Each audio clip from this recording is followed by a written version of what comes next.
Okay, so now we're at our third position, starting on the 5th fret. And I just want to congratulate you because you're officially past the halfway mark of this course. So as you know, this course has 8 positions and we got through the first 4. And so congratulations, you're in the second half, okay? So we're already at a rhythm now. You already have a groove in your learning. You already know what to expect in every position, in every phrase. But I will say that they're gonna get a little bit more interesting or intricate or complex for your benefit, as they should be, because you spent all these weeks learning all these other positions and you have progressed, I assume. And so now it's getting a little bit more intense, and that's deliberate, okay? So here we go with our third position. Start on the, I just played it real quick, just for reference. Put the first finger on the 5th fret 6th string. Put the third finger on the 7th fret 6th string. Put the first finger on the 5th fret 5th string. Put the third finger on the 7th fret 5th string. Put the first finger on the 5th fret 4th string. Put the third finger on the 7th fret 4th string. Put the first finger on the 4th fret 3rd string. Put the third finger on the 7th fret 3rd string. Put the first finger on the 5th fret 2nd string. Put the third finger on the 8th fret 2nd string. Put the first finger on the 5th fret 1st string.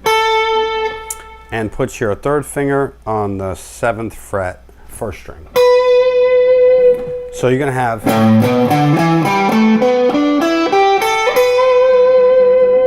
and then you're gonna come back up. Okay, get used to that shape.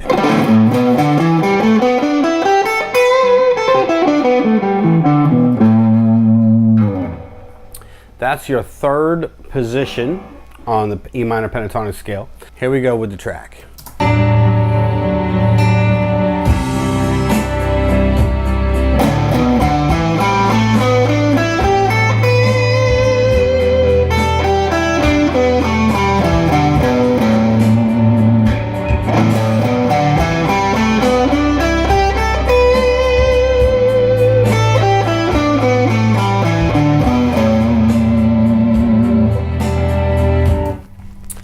Okay, get used to doing that. By now, it shouldn't be too complex. You've already learned 4 positions. It's the same basic idea, okay? So when you're ready, I'll see you at the next lesson. So now you've already memorized your E minor pentatonic scale, 3rd position. And now I'm just gonna ask you to play it, but this time hold out various notes, okay? So I'm gonna demonstrate what I'm looking for.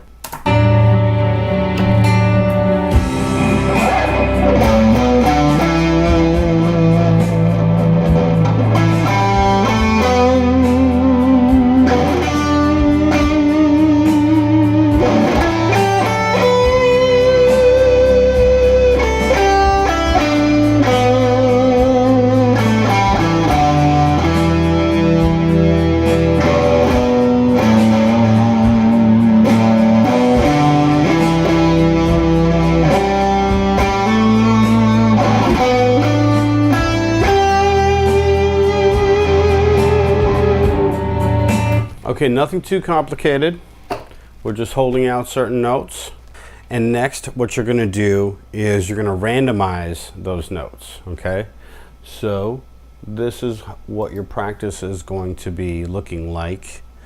I'm gonna randomize the notes. Hopefully you should be practicing this, playing the scale and randomizing to everything we've learned, right? I keep saying that, but I wanna be clear.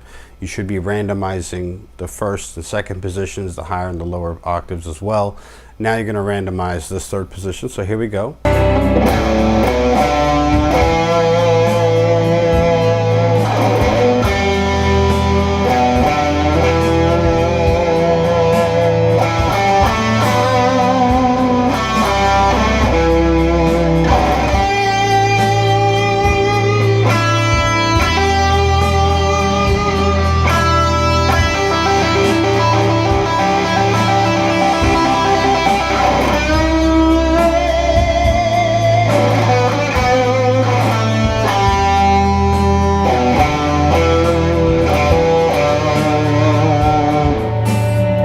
It's a lot of fun. You really should be at this point creating your own phrases and figuring out your own ways of interacting. By the way, a useful tip for you is to record yourself. Okay, you can record yourself on your phone or maybe some very basic software or a very inexpensive device at your local store.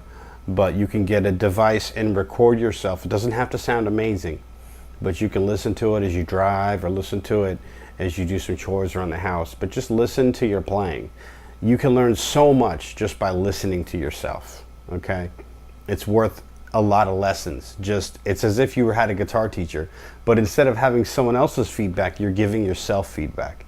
So try to do that. If you haven't done that, listen to yourself. Some people, they cringe when they hear themselves as, I can't stand it, I can't bear to listen to myself, I sound terrible, they say.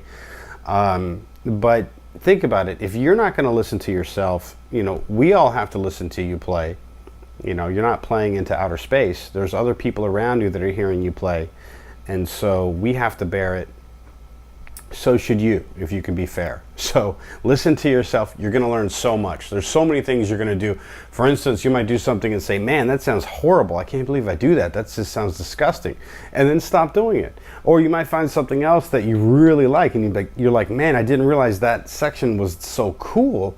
What makes it cool? Let me work on that and hone in on that and do more of that, or work up more ideas around that theme. So it's really valuable to listen to yourself, okay? So when you're ready, if you've memorized this scale and you're practicing it like I'm showing you to randomize it, I'll see you at the next lesson. I'm going to teach you some phrases. So now we're at the first phrase of the third position, and it's going to go like this. One more time.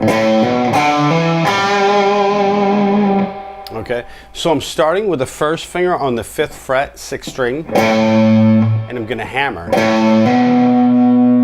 And then put your first finger on the 5th fret, 5th string, and hammer again with the 3rd finger onto the 7th fret. Let me start that over. Okay, so I'm going to take the first finger and put it on the 5th fret, 6th string, and hammer with the 3rd finger to the 7th fret, 6th string. So it's going to go. And then I'm going to take the first finger and play the 5th fret, 5th string, and hammer to the 7th fret, 5th string, and then just play that 5th fret, 4th string with the first finger. So you're going to have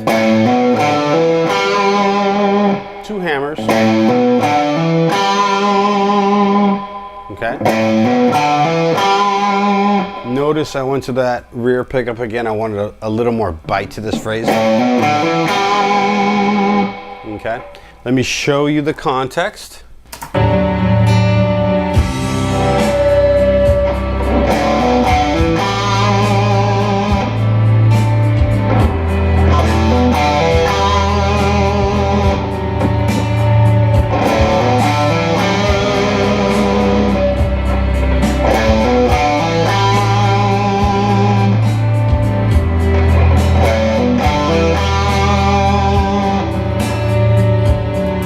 Okay, pretty straight up, okay? When you're ready, join me at the next lesson after you've memorized this, and we'll do some repeat after me. So we're going to do the repeat after me for the first phrase of the third position. Here we go.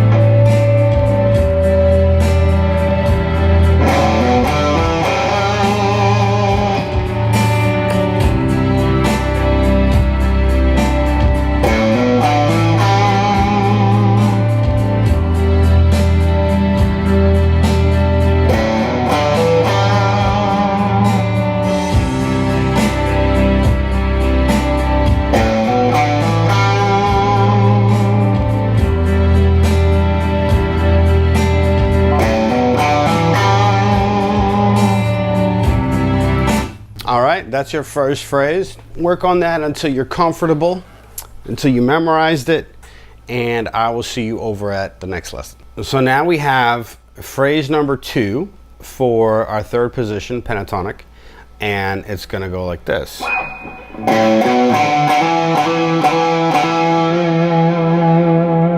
Again. In this third position on this lower register, there's so much of these beefy fat notes.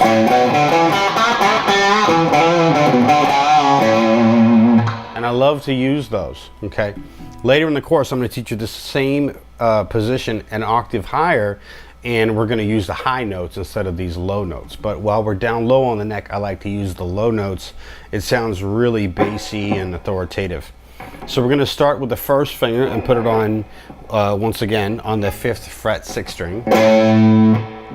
And then play with your third finger, the 7th fret 6th string. And then put the first finger on the 5th fret 5th string. And then you're going to repeat that. So 2 of those 5th fret 5th strings. So again, you got...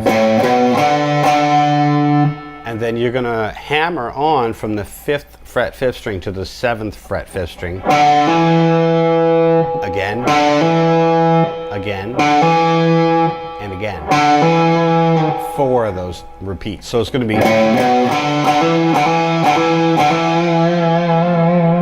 And at the end you can really hold that note with some vibrato and milk that sustain. I definitely wanted to include a phrase like this in this course. Notice how cool it sounds. And I'm just repeating it 4 times over. It's the same hammer, but I'm repeating it over and over again. Sounds pretty cool, and it's so simple. It's the same thing over and over. So if you do something once, it's cool. If you do something twice, people think you might have made a mistake. But if you do it 4 times, there's no doubt that's what you wanted to do, and that's your story and you're sticking to it. And that sometimes has a very cool effect. It can sound deep and authoritative just by reinforcing the same thing or the same mood. So anyway, let me show you what this sounds like in context to our track, and you're going to see what I'm talking about.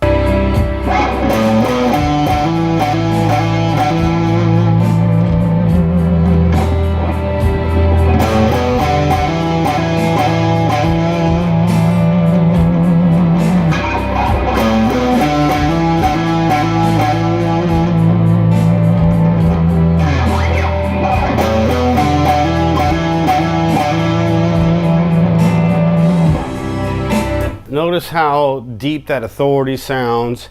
It sounds very moody and bluesy, actually. Okay, so memorize that phrase. When you're ready, we'll do some repeats after me. Okay, so now we're going to do a repeat after me. Okay, this is our phrase. Second phrase, third position. Here we go.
So that's pretty cool.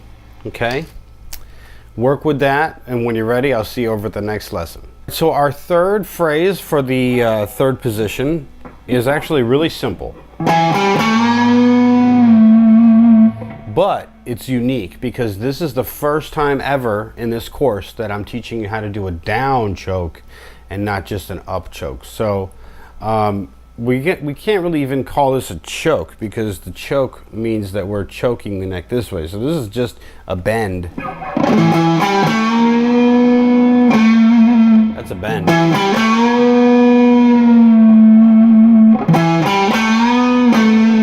So let's get into how to play this. I'm going to take my third finger and put it on the 7th fret 5th string. And then take the first finger and put it on the 5th fret 4th string. And then take the third finger and put it on the 7th fret 4th string. And that's the note you're going to choke down. Again, choke with at least 2, if not 3 fingers on the same string, and just claw down to the floor. Like, most people find it easier to choke down than to choke up, just because you're stronger at pulling down than pushing up, if that makes sense. That's why Albert King played the guitar upside down. A lot like Jimi Hendrix. He played a Gibson Flying V, but he played it this way. And so when he would choke those high notes, when he'd bend the high notes, he was actually pulling down. He played all the strings upside down too, I might add. And so that means the high E was on top, if that makes sense. And he would pull down on the high E, like pulling down to the floor. And that's why he had that overbending kind of sound. He had this overbending kind of tone that Stevie Ray Vaughan picked up on and actually emulated that overbending, even though he played it the Strat the normal way. So it's a little bit of rock and roll history there for you, in terms of how the down bend can be more powerful than the up bend, and how that has affected some guitar players' tone. So you have your phrase. That's it.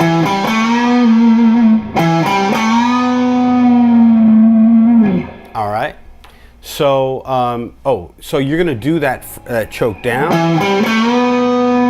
and then hold that sustainer. Just you're gonna bring that note. You're gonna return it back up, like. That's it. Okay. All right. Let me show you with the track. Here we go a few times.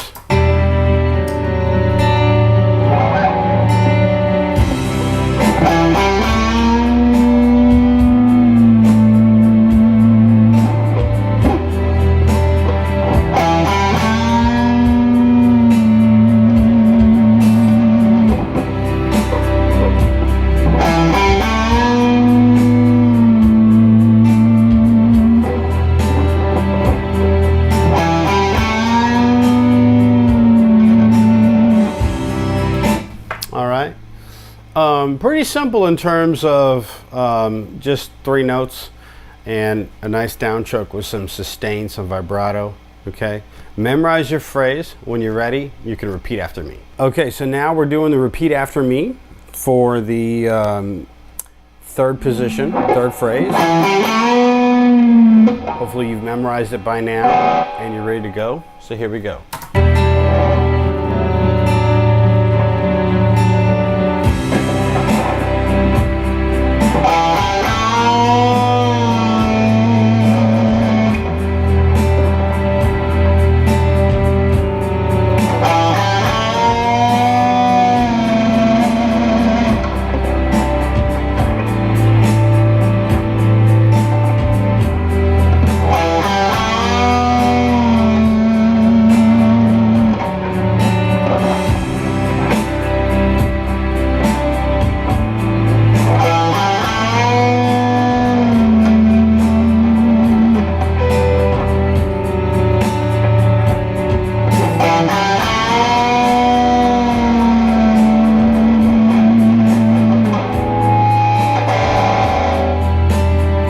So that's your 3rd phrase. Pretty simple. Have fun with it. And when you're ready, I'll see you over at the next lesson. All right, so now we're going to do our 4th phrase for the 3rd position. And it's going to go like this. Okay, one more time. This is a fun one. So you're just going to take your first finger and put it on the 5th fret 1st string. 3rd finger on the 7th fret 1st string. 1st finger on the 5th fret 1st string. Pinky on the 8th fret 2nd string. And then 1st finger on the 5th fret 2nd string. So it's Go ahead and try to use your pinky there. I'd say you need it given the reach. It's a 4-fret span. Okay.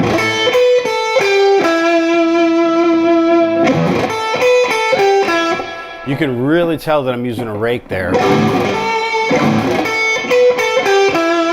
Like I said in the intro, don't let that bother you too much. If you can do it, you can do it. I will be covering techniques like rakes and vibrato and stuff in other courses, but this course is going to just stick to these phrases. So it's okay. Let me play it with the backing track to give you a better feel.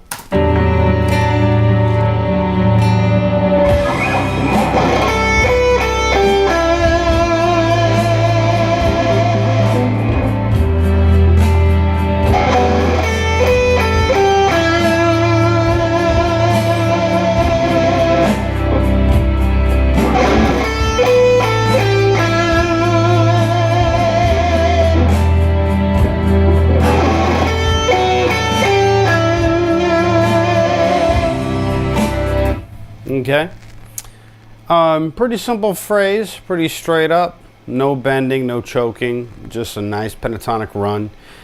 When you're ready and you memorized it, join me in the next lesson. We're going to do a repeat after me. Okay, so this is the repeat after me for the 4th phrase for the 3rd position. You ready? Here we go.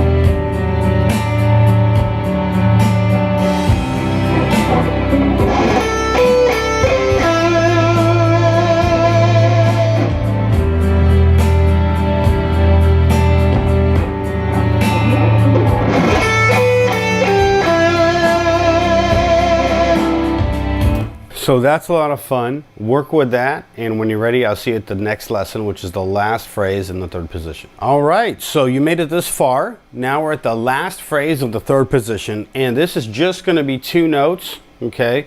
But it's going to be very challenging in regards to choking. Okay, so watch this.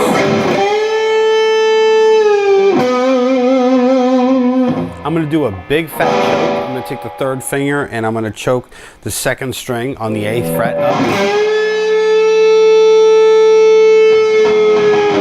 And then I'm going to come down, like cascading down slowly. So it's going to go. And then I'm going to jump all the way over to that 4th fret 3rd string, and it's really going to feel like a reach, especially coming off your 3rd finger. Don't choke with your 4th finger, guys. You want to choke with your 3rd finger. Your 4th finger doesn't have enough strength or doesn't have the control that I want you to have. Okay? You also want to keep that 4th finger free. You might want to use it later. So don't tie up your 4th finger on the choke. Use just the 3rd, and then when you come down, you're going to land that 4th fret 3rd string.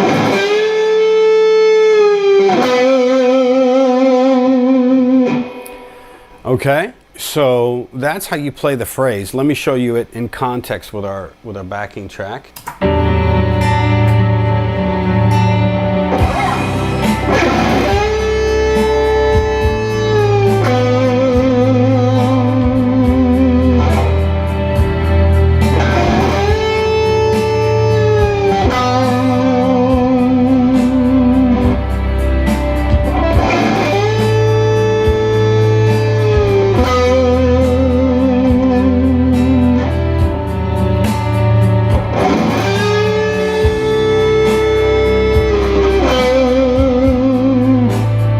So it definitely has like this mournful, like sorrowful moan when you're choking up and you kind of leave it there for a second and you make your audience think that you even forgot about it. You're just going to keep doing it. And then when you move it, it's like that in itself is like something new that you're bringing to the table. So that in itself is like an effect. I just want to draw attention to that as you're analyzing this phrase and studying how to implement it. So memorize it, get comfortable with it. When you're ready, I'll see you at the next lesson where you're going to do a repeat after me. Okay, so now we're doing a repeat after me for the 5th phrase, 3rd position. Okay. All right, check it out.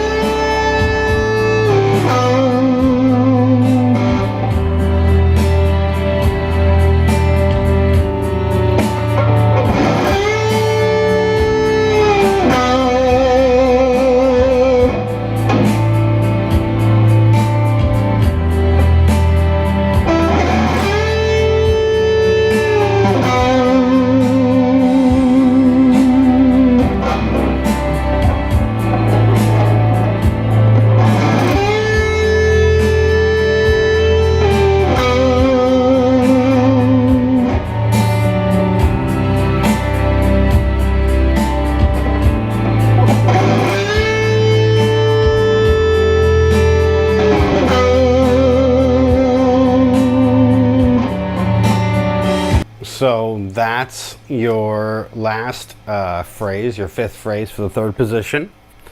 Okay, so enjoy that. Really get comfortable. That's a hard one. The choking on that is difficult. But if you can pull it off, I think you'll be immensely satisfied and you're going to learn something and apply some stuff from that choking in all your other phrases. What I mean to say is that as you get this level of depth in this choking, in this phrase, that same depth will start to apply and show in all your other chokes. Okay? So when you're ready, we'll see at the next lesson where we're going to do a recap.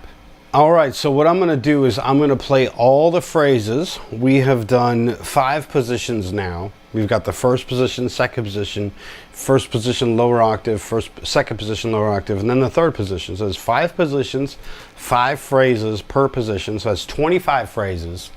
And I'm going to just play for you. I'm going to play all 25 phrases back to back just to show you kind of how to practice, just to reinforce that what I'm doing exactly what I'm telling you to do. Okay, I wouldn't ask you to do anything that I personally didn't do or don't do.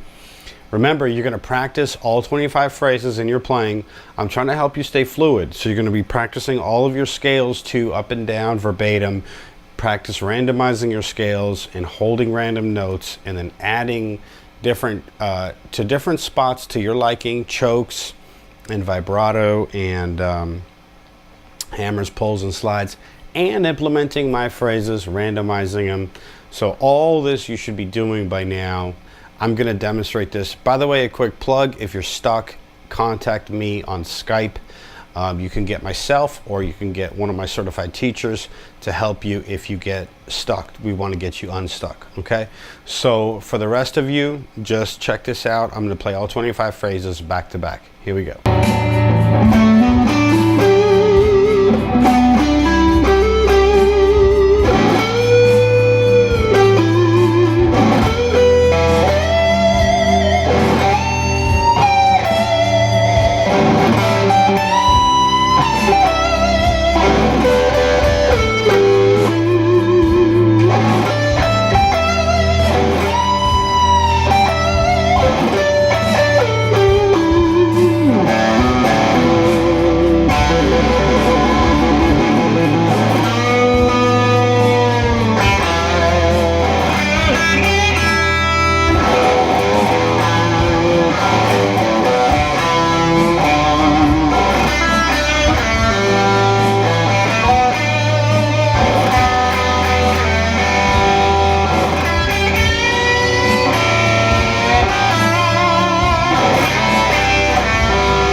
That's quite a mouthful.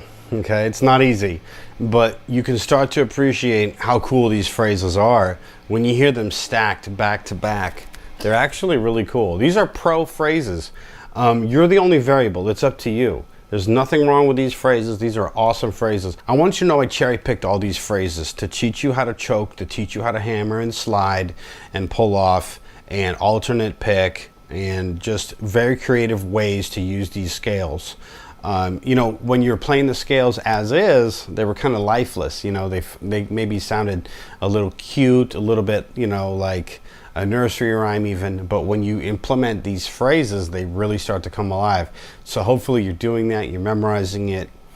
Now I'm going to play it again. This time I'm going to randomize those 25 phrases, and I'm going to just kind of play whatever I want of those 25 phrases in whatever order. And I'm hoping that you're doing that at home as well every day. So you're always taking the phrases you've learned and then randomizing them. And then you can learn one more phrase and randomize those, and learn one more and randomize those. Okay? That's how you stay fluent and congruent with all the material that you're learning thus far. Okay? So now here we go. The first 5 positions. The first position, the second position, first position lower octave, second position lower octave, and the third position. 5 phrases each, 25 random phrases. Here we go.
All right, so that's pretty cool. It's a lot of fun, and you know, I'm really proud of this work, of these lessons that I put together. I think they're really going to help you get to the next level in your playing.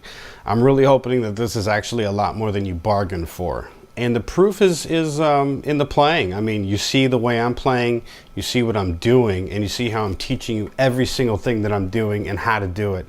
So you should be having some kind of victory similar to this. I'm really looking forward to seeing you improve, or even hearing from you. Send me an email, let me know your progress. And when you're ready, I'll see you over at the next lesson.